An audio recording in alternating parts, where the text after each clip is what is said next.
Assalamualaikum warahmatullahi wabarakatuh. Halo, nama saya Nabila Tujahra. Saya dari program studi Pendidikan Guru Sekolah Dasar kelas 4B Universitas Muhammadiyah Tasikmalaya dengan NIM C19862060034. Video ini seperti biasa saya buat untuk memenuhi salah satu tugas mata kuliah Al-Islam dan Kemuhammadiyahan dengan dosen pengampu Bapak Jainal Mutakin. Pembahasan kali ini yakni tentang kewajiban mencari ilmu, mengembangkan, dan mengamalkannya. Dalam tema ini terdapat 3 subjudul penting, yakni pertama, perintah mencari ilmu, kedua, keutamaan orang yang berilmu, ketiga, kedudukan ulama dalam Islam. Masuk ke penjelasan pertama, yakni perintah mencari ilmu. Menuntut ilmu adalah suatu usaha yang dilakukan oleh seseorang untuk merubah tingkah laku dan perilaku ke arah yang lebih baik. Dalam Al-Quran, kata ilmu disebutkan sebanyak 105 kali. Lebih banyak daripada penyebutan kata ad-din yang mungkin sebanyak 103 kata atau 103 kali. Dalam Islam, menuntut ilmu merupakan perintah sekaligus kewajiban bagi kita yang bersifat ibadah. Salah satu dalil yang menjelaskan tentang menuntut ilmu atau mencari ilmu yakni dalam Quran Surat Az-Zumar ayat 9 yang artinya penggunaan daya pikir selalu dianjurkan oleh Allah untuk menghasilkan ilmu pengetahuan, kemudian menjadikan orang yang berilmu pasti berbeda dengan orang yang tidak berilmu. Jadi, dalam Quran Surat Az-Zumar ini menjelaskan bahwa setiap orang yang berilmu akan berbeda atau akan ada perbedaan dengan orang yang tidak berilmu.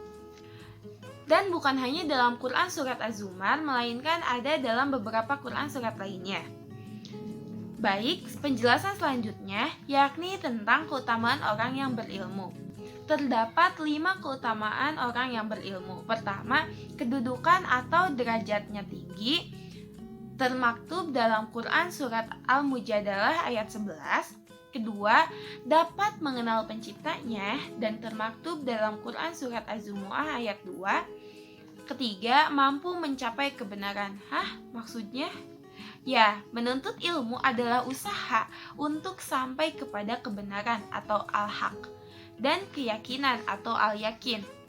Jadi, ilmu mampu mengeluarkan seseorang dari keraguan dan akan melahirkan keyakinan. Jadi, seseorang yang berilmu akan keluar dari keraguan dan akan melahirkan sebuah keyakinan. Dan keempat, beriman dan beramal dengan baik. Menurut Al-Ghazali, ilmuwan bagaikan matahari. Selain menerangi dirinya, matahari juga menerangi orang lain atau yang lainnya. Ibarat minyak kasturi yang harum dan menyebarkan keharuman. Dan yang kelima, membentuk individu dan masyarakat berkepribadian yang mulia. Nah, dan penjelasan ketiga atau penjelasan terakhir yakni tentang kedudukan ulama dalam Islam. Ulama berasal dari kata alim, yang artinya orang yang mengetahui.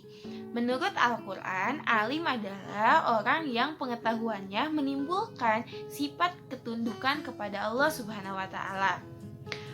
Terdapat 4 tugas ulama, yakni pertama, menyampaikan ajaran Islam. Kedua, menjelaskan ajaran-ajaran Islam.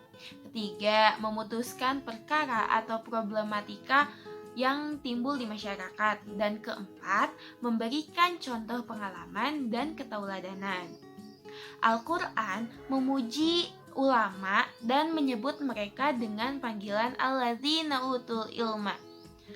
Allah menisbatkan kepada ulama beberapa keutamaan, baik pemikiran, keilmuan, maupun akhlaknya.